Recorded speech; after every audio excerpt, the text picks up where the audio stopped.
All right, everybody, what's going on? Good morning. Happy Tuesday. Hope you guys are still doing well. And I got a couple of comments asking me to talk a little bit about a couple of things, actually, a couple of rumors, a couple of Seattle Seahawks stories that got pushed out over the last several days that I initially kind of skipped over. I didn't really feel like it was worth addressing, but I'll go ahead and talk about this and this kind of thing in general because I got a couple of people asking about it. And I mean, look, it's worth going over, especially right now when there's not a lot happening. We're just waiting for the draft. So I understand that there isn't necessarily a lot of concrete stuff to go on. So sometimes you just work with what you have. This video is sponsored by Prize Picks. More on them later. But so two things. Number one, we got this tweet from Seahawks Wired that made the rounds on social media and in Seahawks groups. Seahawks Wire tweeted this out, basically saying that Schneider spoke with the Browns general manager, Andrew Berry, about the possibility of trading for Myles Garrett. Serious inquiry, no trade imminent. And Schneider also reportedly talked to someone in the Giants front office regarding a trade for Thibodeaux. And I guess the Thibodeaux thing was supplemented by a report from The Athletic that the Giants would move Thibodeaux for a late second or early third round pick. And yeah, so there's quite a bit going on there. So that's pretty big, obviously. I mean, maybe not Thibodeaux. I don't know how people feel about Thibodeaux at this point. Like, obviously, he's a good, capable player. I don't know if he's somebody that I necessarily want. But Garrett is Myles Garrett. I mean, Myles Garrett is one of the defining players of his generation. And as what's the word? As risky as it would be to trade for Garrett, it would also be very exciting. And then we also had this from NFL rumors, the Seahawks reportedly reaching out to the Jets about Breece Hall. So Breece Hall, obviously Jets running back, good player, kind of stuck in New York, clearly doesn't want to be there, but the Jets franchise tagged him.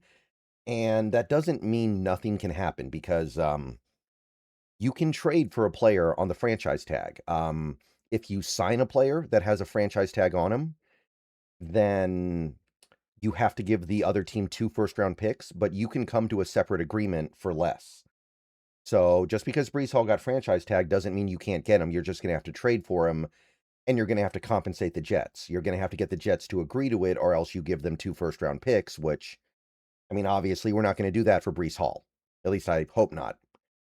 But two pretty big things to talk about, but is it really?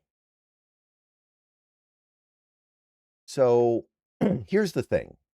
Here's the thing. First of all, we have to decide whether or not we think this is even worth thinking about, right? We have to decide, is this credible? Is this something that we even buy on the face of it? Do we actually think that? I mean, there's a lot of information that gets pumped out on the internet, especially right now, and most of it never comes true, and there's a chunk of it that we know never was true. Or we sometimes don't know what's true and what's not true. We never get to find out for sure because nobody can agree. But I think we all understand that things get made up. So first we have to decide, is this worthy of believing or not? And that's going to vary from person to person. Do you like sports? If you do, then the best way to make them even better and more exciting is using Prize Picks, where it always feels good to be right. Prize Picks makes daily fantasy simple. Just pick more or less on your favorite players' projections and build lineups with a few taps. Whatever sport you're into, Prize Picks gives you a fun way to stay locked in while you're watching. I've had a great time using Prize Picks so far. It makes this daily fantasy thing so easy and fun, and it even makes watching the games way more exciting. And with the cool social feeds feature, you can share lineups with your friends and even follow partners to tail or fade their picks. Obviously, we're in the NFL offseason right now, but we've got basketball, baseball, hockey, all kinds of other stuff, so don't be afraid to test things out in whatever sport clicks with you. You can even pick multiple sports in the same lineup and sweat everything at once. And don't forget about team picks, where you can pick winners, spreads, and totals on any major game. So, download Prize Picks, America's #1 sports app. And don't forget, Code HMA, that is HMA, gives you $50 in lineups after you play your first $5 lineup. Prize Picks. It's good to be right. And remember, always gamble responsibly. So first, we have to come to an agreement on that. And look, I can't even begin to speculate. I think the original source for this report might have been Dan Vien's. Yeah, it was Dan Vien's. So maybe, maybe not. Who knows? I'm not going to speculate on that one way or the other. But here's the thing that I come back to at times like this. And when you see stuff like this, it's easy to get excited. But to me, here's the bottom line. When you are a general manager of a professional sports team, in this case, a football team, I think that you are obligated to be in on everything that could happen or will happen, no matter what it is. If there's a player that you believe is available for trade that you don't even really want that much, you should at least make the phone call to figure out what's going on and see if maybe the asking price is so low that you could actually make an offer that you're willing to make that could actually get the player. Even if you don't want the player at all, you should at least understand what's going on so you can maybe prepare for the possibility of a trickle down effect. If that player gets traded and if that's likely to happen, then the team that traded the player are they going to want some other player now that maybe you could trade them for something else? Or are they going to get traded within the division? And if that happens, what effect does that have on your team?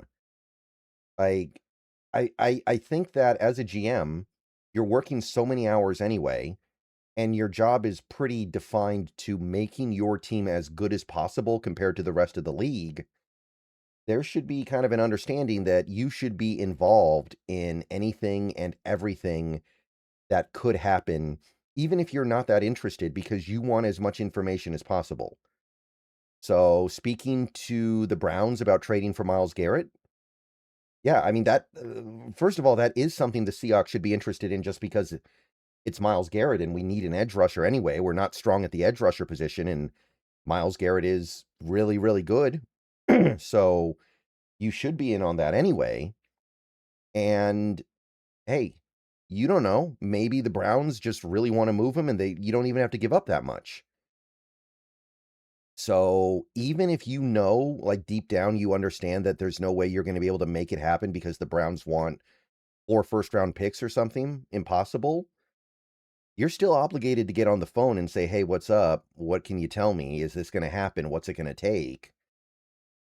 Because that's your job.